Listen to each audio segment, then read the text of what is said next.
দর্শক আপনাদের স্বাগত জানাচ্ছি 21 এই অনুষ্ঠান দেখবার জন্য মেলার মাঠ থেকে। মেলার মাঠে আমার সঙ্গে এই মুহূর্তে আছেন এক অনন্য রূপসী বা প্রিয়দর্শিনী এবং একই সঙ্গে একজন ভালো লেখক, উৎকৃষ্ট লেখক শেলী সেনগুপ্তা। বৌদি কেমন আছেন? ভালো আছি। আপনি ভালো তো? খারাপ থাকার তো টাইম নেই, না, খারাপ থাকার কোনো সুযোগ নেই। কোনো সুযোগও নেই। আচ্ছা বলুন, এবার মেলা কেমন লাগছে? এবার মেলা কখনো কোনো লেখক বা লেখক বলবে না মেলা খারাপ হয়েছে। কারণ সময় আমরা এমন একটা সময়ের মধ্যে দিয়ে চলছি বা এমন একটা সময় আমরা পার করে এসেছি, এই অবস্থায় মেলাটা যে হচ্ছে এটাই সবচেয়ে বড় কথা। একদম খুব গুরুত্বপূর্ণ কথা বলেছেন। এবং শুরুতে নানা রকমের প্রকাশকদের, বাংলা একাডেমি কর্তৃপক্ষের এবং নানা ধরনের দ্বিধা এবং দ্বন্দ্ব ছিল। সেই দ্বন্দ্বগুলো পার হয়ে আমরা যে এই বইমেলাটা করতে পারছি এবং বইমেলাটা সফল হচ্ছে, প্রচুর পাঠক আসছে, এটা কিন্তু খুব পজিটিভ একটা হ্যাঁ, ব্যাপার এটা বলে একটা মনে করি। পজিটিভ বিষয়। আমরা এটা চেয়েছিলাম মেলাটা হোক। জি। কোনো না কোনোভাবে মেলাটা হোক, এটাই আমাদের প্রত্যাশা ছিল জি। এবং আমাদের প্রত্যাশাটা পূর্ণ হয়েছে। জি। মেলায় আপনার কতগুলো বই এসছে? এই মেলাতে আমার দুটো বই প্রকাশিত হয়েছে, একটা উপন্যাস এবং একটা গল্পগ্রন্থ। কালো ময়ূরের পেখম। কালো ময়ূরের পেখম। একটা চমৎকার নাম, কালো ময়ূরের পেখম, গল্পের বই। এটা হ্যাঁ, গল্প। পরিবার থেকে এসছে। পরিবার প্রকাশনী থেকে। কতটা গল্প আছে? এখানে 16টা গল্প আছে। 16টা গল্প আছে। শুধু দর্শক আপনাদের সঙ্গে শেলী সেনগুপ্তের আরেকটু অন্যরকম পরিচয় করিয়ে দেয়, একটু ডিটেলস পরিচয় করিয়ে দেই। কবি ও কথা সাহিত্যিক শেলী সেনগুপ্ত একজন সংবেদনশীল এবং স্বনির্মিত মানুষ। তার ভাবনায় ও লেখায় কাব্য ও গদ্য পেয়েছে সমান মর্যাদা। পরিশ্রমী ও মেধাবী সাহিত্যকর্মী হিসেবে ইতিমধ্যে সুপরিচিত নির্মাণ এবং চট্টগ্রামে বেড়ে ওঠা শেলী সেনগুপ্তের বাবা অরুণ সেনগুপ্ত ছিলেন বিশিষ্ট ব্যবসায়ী এবং মা তাপসী সেনগুপ্ত ছিলেন চাকরিজীবী। প্রখ্যাত লেখক ও উচ্চপদস্থ সরকারি কর্মকর্তা রণজিতের সঙ্গে তার সানন্দ দাম্পত্য। ঢাকা বিশ্ববিদ্যালয় থেকে বাংলা ভাষা ও সাহিত্যে মাস্টার্স এবং শিক্ষা গবেষণায় স্নাতক। শেলী সেনগুপ্তার যা কিছু অর্জন সকলে নিজের চেষ্টায়। তিনি একাধারে লিখেছেন কবিতা, গল্প, উপন্যাস, শিশু সাহিত্য এবং মোটিভেশনাল গ্রন্থ ও প্রবন্ধ। মোটিভেশনাল গ্রন্থটা হচ্ছে মানুষের এখন যে সময়টা আমাদের চলছে, মানুষের মনোজগতে নানা ধরনের সমস্যা কাজ করে। এই সমস্যাগুলোতে কিভাবে সহজে উতরানো যায়, নিজেকে নিজের শিক্ষক হিসেবে কিভাবে দাঁড় করিয়ে সমস্যাগুলো থেকে মুক্ত হওয়া যায়, এটাই এখানে আমি আমার 3টে বইতে আমি এই ব্যাপারেই গাইডলাইন দিয়েছি। এটা কিন্তু খুব গুরুত্বপূর্ণ একটা ভাগ, নিজেকে দাঁড় করানো। নিজেকে নিজে দাঁড় করানো, কারণ এখন সময়টা মানুষের খুবই মন্দ একটা সময় পার করে এসেছি। আমি যখন করোনাকালটা পার করেছি, তখন আমি দেখলাম যে করোনার যে একটা ভীতি, একটা কষ্ট, একাকিত্ব, চার দেয়ালের মধ্যে থাকা, এই সময়টা আমি ভালো থাকার চেষ্টা করেছি এবং ভালো থাকতে পেরেছি। এই ভালো থাকার চেষ্টা এবং ভালো থাকতে পারাটা আমি আমার পাঠকের কাছে তুলে দিতে চেষ্টা করেছি। এবং ওই পাঠক যেন ওই বইগুলো পড়ে, আপনি 3টে বলেছেন মোটিভেশনাল বই পড়ে ওর মধ্য দিয়ে সে নিজেকে আবিষ্কার করতে পারবে এবং একই সঙ্গে যে ধরেন নানা রকমের সীমাবদ্ধতা থাকে, সেই সীমাবদ্ধতাকে অতিক্রম করে সে একটি বড় জায়গায় বা ধরেন এক ধরনের মানসিক যন্ত্রণায় আছে, সেই যন্ত্রণাটা অতিক্রম করতে পারবে। সব ধরনের সমস্যা, অর্থনৈতিক, মানসিক, সামাজিক, মনোজগতিক কিছু সমস্যা মানুষের থাকে, সব কিছু থেকে বেরিয়ে আসার জন্য আমি মনে করি মোটিভেশনাল বইগুলোর ভূমিকা অনেক বেশি। কালো ময়ূরের পেখম, এখানে বলছেন 16টা গল্প আছে। আসলে গল্প কি? একজন গল্পকার হিসেবে আপনি গল্পকে কিভাবে অনুধাবন করেন, গল্প কিভাবে ধরেন, গল্প কিভাবে লেখেন, লিখবার আগে কী ধরনের পরিকল্পনা নেন? বিষয়টা হচ্ছে প্রত্যেকটা লেখাই কিন্তু মানুষের ছদ্মবেশী আত্মজীবনী চলে আসে কোনো না কোনোভাবে। আমার প্রত্যেকটা লেখার মধ্যে কোনো না কোনোভাবে আমাকেই আমি খুঁজে পাই। আমার সেই ছোটোবেলা থেকে বেড়ে ওঠা এই জীবন পর্যন্ত যে সময়টুকু আমি কাটিয়েছি, আমার জীবনের খণ্ড খণ্ড ঘটনাগুলোকে ধরে ডালপালা মেলে আমার এক একটা গল্প বেড়ে উঠেছে। আচ্ছা, আমি এখানে আরেকটা বিষয় জানতে চাই আপনার কাছে। মানুষের জীবন আমি ব্যক্তিগতভাবে মনে করি গল্পেরই জীবন, ছোট ছোট জীবন। একটা ইট যদি আপনি ধরেন, যেভাবে একটা প্রাসাদ হয়, ঠিক সেভাবে একটা ইটও যদি একটি গল্প হয়, এক একটা সেইভাবে মানুষের জীবন। তো আপনার এক জীবনে সব গল্প কি লিখতে পারবেন? পারবো না, কিন্তু আমি তো চেষ্টা করছি। কারণ আমি গল্পের জন্য বাইরে যাব কেন? আমি গল্পের জন্য আমি আমার নিজের ভিতরে সাঁতার দিচ্ছি, নিজের ভিতরেই আমি চেষ্টা করছি আমার নিজেকে খুঁজে পাওয়ার, আমার গল্পগুলো খুঁজে পাওয়ার। তো এ পর্যন্ত আপনি শেলী সেনগুপ্তা কতটা গল্প লিখেছেন? গল্পর আমার হিসেব নেই, তবে গল্প গ্রন্থ আমার হয়ে গেছে 12টা গল্প গ্রন্থ হয়ে 12টা, গেছে। 1 ডজন গল্প এক ডজন হয়ে গল্প গেছে। আমরা গ্রন্থ ধরি হয়েছে। গড়ে যদি 15টা করে ধরি, একটু হিসাব করি, তাহলে 12-15 কত হয়? আমি অঙ্কে ভালো না। প্রায় 100-র বেশি গল্প হয়েছে, 100 বেশি। 150 একজন গল্পকারের জন্য 150 গল্প লেখা কিন্তু কম নয়, চারটিখানি বিষয়। হতে পারে, কারণ আমি আসলে লেখালেখি ছাড়া আর কিছু ভাবতে বা করতে চাই না, এটাই আমার একমাত্র মোটো হয়ে দাঁড়িয়েছে। এটা একটা খুব অসাধারণ বিষয় যে রণজিৎ দা, যার সঙ্গে আমাদের সকলেরই যারা শিল্প সাহিত্য সংস্কৃতির সঙ্গে যুক্ত একটা ভালো সম্পর্ক ছিলেন, তিনি চমৎকার বলতেন এবং এক ধরনের অনুপ্রেরণার ভেতর দিয়ে মানব জীবনকে এগিয়ে নিয়ে যেতে পারতেন। তো তার সঙ্গে যে জীবনটা কাটাচ্ছেন সেটা কেমন? আমি আসলে তার সঙ্গে জীবনটা কাটিয়েছি, অনেকটা সময় আমি তার সাথে পার করেছি। কিন্তু অনেকটা সময় পার করলেও আমি এটা বলব না যে তাকে আমি অনেকটা ঘন দধির মতো পেয়েছি, এটা আমি বলব না। আমি বলব সদ্য প্রসূত মায়ের যে পাতলা এবং পুষ্টিকর দুধ, হ্যাঁ, সেই দুধের মতো আমি তাকে পেয়েছি। কারণ আমার বিয়ে হয়েছে এত অল্প বয়সে, তখন বিয়ের পরেই তিনি তার কাজকর্ম নিয়ে ব্যস্ত ছিলেন, আমি আমার পড়াশোনা, সংসার পরিচালনা এসবের মধ্যে ব্যস্ত ছিলাম। একটা সময় যখন উনি চলে গেলেন, তখন পেছন ফিরে তাকিয়ে দেখলাম যে এতটা সময় পেছনে ফেলে এসেছি, হাতের মুঠোয় তো তেমন কিছু ধরা নেই। হাত মুঠো খুললেই দেখলাম যে কিছু বাতাস ধরে রেখেছি, এর বাইরে আর কোনো কিছু না। তারপরও ওই সময়টাকে আমি খুব মূল্যায়ন করি, কারণ ওই সময়টা আমাকে দাঁড়ানোর জন্য পায়ের নিচে একটা ভিত্তি দিয়েছে, যেই ভিত্তিটাকে ভর করে আমি আজকের শেলী সেনগুপ্ত। শুধু দর্শক আপনাদেরকে জানিয়ে রাখি, দাদা রণজিৎ বিশ্বাস প্রয়াত হয়েছেন, কিন্তু একজন নারীর জীবনে তার স্বামী কখনো প্রয়াত হন না, এই যেভাবে তিনি বললেন। এবং দাদা খুব গুণী মানুষ ছিলেন, তিনি নিজে লিখতেন, গল্প লিখতেন, কবিতা লিখতেন এবং ক্রিকেট নিয়ে তার অন্য ধরনের একটা মোহ ছিল। আমাদের পত্রপত্রিকায় তিনি ক্রিকেট নিয়ে প্রচুর লিখেছেন এবং তার লেখার একটা আলাদা ঢং ছিল, পাঠক খুব পছন্দ করতেন। এবং তিনি যখন কথা বলতেন মনে হতো তিনি শব্দের সঙ্গে শব্দ সাজিয়ে এক অসাধারণ মালা গাচ্ছেন এবং খুব বিনম্র ছিলেন তিনি। আজ এই অনুষ্ঠানে 21-এর বই থেকে একজন লেখক রণজিৎ বিশ্বাসকে শ্রদ্ধা জানাই, গভীর শ্রদ্ধা জানাই। বৌদি, আমার হাতে আরেকটা বই আপনার, বিসমিল্লাহ শেষ বিদায় স্টোরি, এটা উপন্যাস এবং এটা উপন্যাস। বেরিয়েছে পাঞ্জেরি থেকে। পাঞ্জেরি থেকে।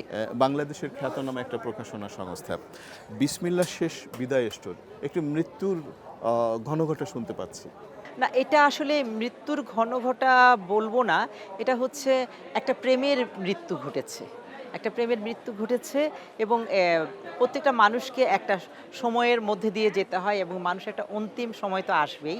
তো এখানে প্রচণ্ড রকমের আঘাতপ্রাপ্ত এক নারী, তার প্রত্যাশা ছিল যে সে যার দ্বারা প্রতারিত হয়েছে তাকে জীবনের শেষ দিনটা হলেও তার কাছে তার এটা একটা স্টোরের নাম, যেখান থেকে বিদায়ী সামগ্রীগুলো সংগ্রহ হ্যাঁ, করতে হয়। যখন মানুষ প্রয়াত হ্যাঁ, হয়। তো ওই নারীর প্রত্যাশা, যেহেতু ওই ছেলেটা এবং নারীটা একই এলাকার মানুষ, তাকে তো শেষ বিদায়টা তার এলাকাতেই, তার শেষ শয্যা তার এলাকাতেই হবে এবং নারী প্রত্যাশা করছে যে ওই এলাকায় একটা মাত্র শেষ বিদায় স্টোর এবং সেই স্টোর থেকে তাকে সেই সামগ্রীগুলো গ্রহণ করতে হবে। শেষ বিদায়ের সামগ্রীগুলো শেষ এবং বিদায়ের তিনি সেটা দেবেন। হ্যাঁ, তিনি সেটা দেবেন, যার জন্য তিনি তার স্টোরের একটা শর্ত রেখেছিলেন, যার জন্য এই সামগ্রীগুলো সংগ্রহ করা হবে তার একটা ছবি এবং পরিচিতি দেখাতে হবে।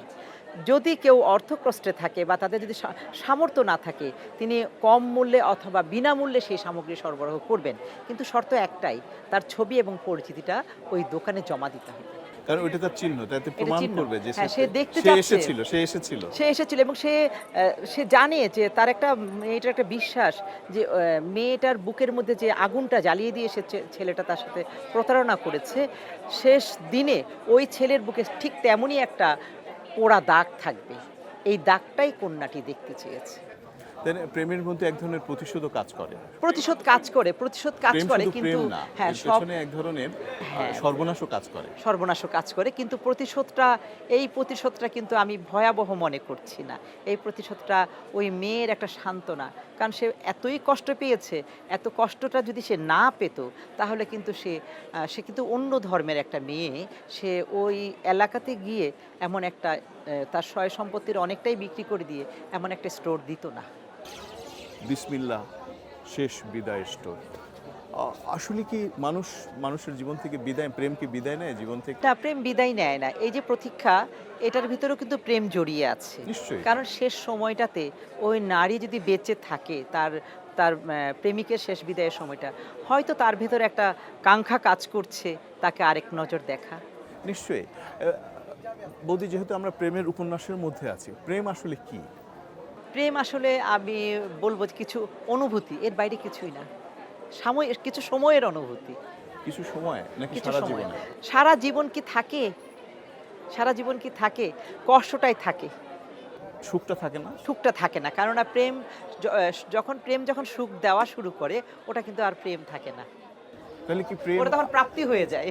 প্রেম কি বিরহ, প্রেম কি বেদনা, প্রেম কি যন্ত্রণা, প্রেম কি সর্বনাশ, প্রেম কিছুটা যাপন, বাকিটা সর্বনাশ? বাকিটা সর্বনাশ, হারানো, বিরহ, বেদনা। এবং এইটা আছে বলেই হয়তো পৃথিবীটা এত প্রেম টিকে আছে, নাইলে যদি টোটালটাই যদি সম্পূর্ণ হয়ে উঠতো তাহলে বোধহয় এত প্রেম, এত গান, এত গল্প, কবিতা, উপন্যাস সব লেখা হতো না। হতো না। এই জন্যই তো নজরুল কবি বলেছেন, হেতা যত ফুল তত ভুল কণ্টক জাগে। মুক্তিযুদ্ধ নিয়ে আপনার চমৎকার কিছু কাজ আছে। মুক্তিযুদ্ধ নিয়ে আমার প্রচুর কাজ আছে। আমার বাবা একজন মুক্তিযোদ্ধা ছিলেন। তো সেই অনুভূতিটা আমার মধ্যে কাজ করেছে এবং যুদ্ধের সময়কালে আমি ৩ বছরের।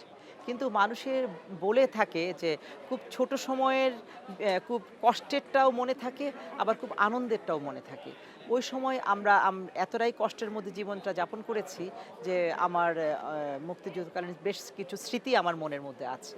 আমি সেই স্মৃতিকে ভর করে আমার বেশ কয়েকটা উপন্যাস হয়ে গেছে এবং ছোট গল্প তো প্রচুর আছে। মুক্তিযুদ্ধের যে উপন্যাসগুলো বলছিলেন সেগুলো কি সব প্রকাশিত না প্রকাশ? সব প্রকাশিত। কবিতার বই কয়টা আপনার? কবিতার বই ১৭টা। যেহেতু আপনার এতগুলো কবিতার বই, একটা কবিতা যদি না শুনান আপনি দর্শকদের, তাহলে সেটা ভালো লাগবে না, পরিপূর্ণ হয়ে উঠবে না। একটা কবিতা শুনতে চাই আপনার কণ্ঠে, আপনার লেখা। আচ্ছা, ঠিক আছে। আমার কবিতার নাম সংস্কার। কাঁচ ভাঙলেই তুমি বলো অশুভ কিছু ঘটতে যাচ্ছে। দীর্ঘ অদর্শনে কাতর তুমি জানালার কাঁচ ভেঙেই এসেছিলে। ভাঙনে বিশ্বাসী নই আমি, তবুও সংস্কার ভাঙার পক্ষপাতী।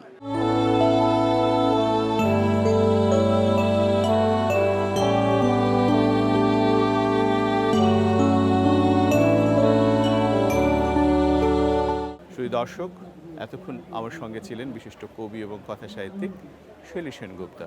চলুন বইমেলায় নতুন কি বই এসেছে সে বইয়ের খবর আপনাদের একটু জানিয়ে দিই, যাতে আপনাদের কিনতে সুবিধা হবে। বইমেলায় আমার এই ইফা ও জাদুর পেন্সিল এই বইটা আসছে। এই বইটা বাচ্চারা পড়বে, আগ্রহ নিয়ে কেন পড়বে, আসলে একটা বই তো লিখলেই হয় না, কিন্তু একটা মানে পড়ার বাচ্চার সেটা তার কি উপকারে আসবে সেটাও একটা ব্যাপার। এই বইটা আমার কাছে সবচেয়ে গুরুত্বপূর্ণ যেটা মনে হয় সেটা হচ্ছে বাচ্চাদের যে কল্পনা শক্তি বৃদ্ধি করবে আর কি। কারণ সে যখন পড়াটা শুরু করবে, যে প্রথম লাইনটাই আছে যে ইফা হচ্ছে এই বইটার একটা চরিত্র, মূল চরিত্র। ও একটা পেন্সিলের ছবি আঁকে, তো ওই পেন্সিলটা চট করে উঠে দাঁড়ায়। হ্যাঁ, তো ইফাকে সে বলে যে তুমি আমার ছবি আঁকছো, তো আমিও তোমার একটা ছবি আঁকি। এই হচ্ছে সে ছবিটা আঁকে, তারপরে হচ্ছে আস্তে আস্তে আস্তে আস্তে ধারাবাহিকভাবে মানে এগোতে থাকে গল্পটা। তো এটা হচ্ছে, আমি যদি পুরো গল্পটাকে ভাগ করি, 10-12টা দৃশ্য চলে আসবে গল্পটার মধ্যে, এবং প্রত্যেকটা দৃশ্যই হচ্ছে বাচ্চার কল্পনা শক্তিকে আস্তে আস্তে আরেকটা অধ্যায়ে নিয়ে যাবে। সে যখন প্রথম অধ্যায়টা পড়বে, তখন দ্বিতীয় অধ্যায়ে যাওয়ার আগে সে নিজেই কল্পনা করতে পারবে যে ওখানে কী ঘটতে পারে। আমন্ত্রণ আমার প্রথম কাব্যগ্রন্থ। এটি মূলত একটি কবিতার বই। অমর একুশে বইমেলা 2026-এ চারু সাহিত্যাঙ্গন থেকে প্রকাশিত হয়েছে। এটি পাওয়া যাচ্ছে 379-380 নং স্টলে। মূলত 50টি কবিতা আছে আমার বইয়ে। এখানে নির্দিষ্ট কোনো জনরার কবিতা নেই। সব জনরাই, যেমন রোমান্টিক, আধ্যাত্মিক, একটু দ্রোহ, তারপর প্রেম, ভালোবাসা, সৃষ্টিকর্তার প্রতি প্রার্থনা, সব ধরনের কবিতাই আমার বইয়ে রাখার চেষ্টা করেছি। পাঠক হয়তো নতুন কিছু পাবে, এটাই আশা করি।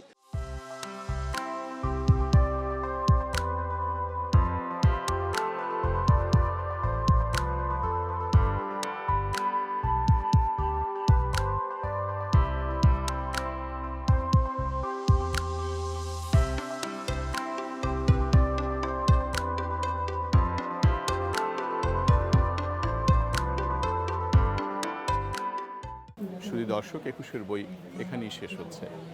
শেষ বললেই কি শেষ হয়? রেশ থেকে যায়। সেই রেশের পর্ব ধরে চলুন বইমেলায় যাই। বইমেলায় দর্শকেরা, পাঠকেরা কী ধরনের বই কিনছে তার একটু অনুসন্ধান চালাই আপনাদের জন্য। বই বলতে অনেকটা উপন্যাস, বাংলা উপন্যাস, সায়েন্স ফিকশন বইগুলা, তারপর হচ্ছে একটু থ্রিলার টাইপের, অ্যাডভেঞ্চার টাইপের, ওইগুলো আর কি বেশি অ্যাট্রাকটিভ লাগে। বাঙালি হিসাবে, বাঙালি জাতি হিসেবে বইমেলা একটা আমাদের জাতির একটা গর্ব। যে ভাষার জন্য আমরা জীবন দিয়েছি তাদের স্মরণ করে হলেও একটা আমাদের বই কেনা দরকার, বা বইয়ের আগ্রহ, নতুন প্রজন্ম যারা আসতেছে, বই হলো মানুষের জীবনের নতুন কিছু শেখার, নতুন কিছু জানার আগ্রহ তৈরি করে। প্রতি বছরের মতো এবারও বইমেলা চলছে, তবে একটু ব্যতিক্রম। এবারে রমজান পুরা পেয়েছে, সামনে ঈদ। তো আমরা একটা আশা করেছিলাম, সামনে যেহেতু ঈদ উপলক্ষে মানুষের কেনাকাটা বেড়ে যায়, সেই সাথে যদি তারা জামা কাপড়, উপহার সামগ্রীর সাথে যদি 2 কপি করেও বই কিনতো, তাহলে মেলার সিনারিটা অন্যরকম হয়ে যেত। তো সেটা হলো না, আমাদের যে এক্সপেকটেশন ছিল সেইভাবে আমরা কাঙ্ক্ষিত লক্ষ্যে পৌঁছতে পারিনি। ছোটবেলা থেকে আমি একাডেমিক বইয়ের ভিতরে লুকিয়ে বাহিরের বইগুলো পড়েছি। তো আমার কাছে এটা মনে হয় একাডেমিক বই অবশ্যই পড়া উচিত, তার পাশাপাশি বাহিরের বই না পড়লে বিভিন্ন বাইরের জগৎ সম্পর্কে আসলে আইডিয়া নেওয়া যায় না। তো একাডেমিক বইয়ের পাশাপাশি বাহিরের বই পড়া উচিত।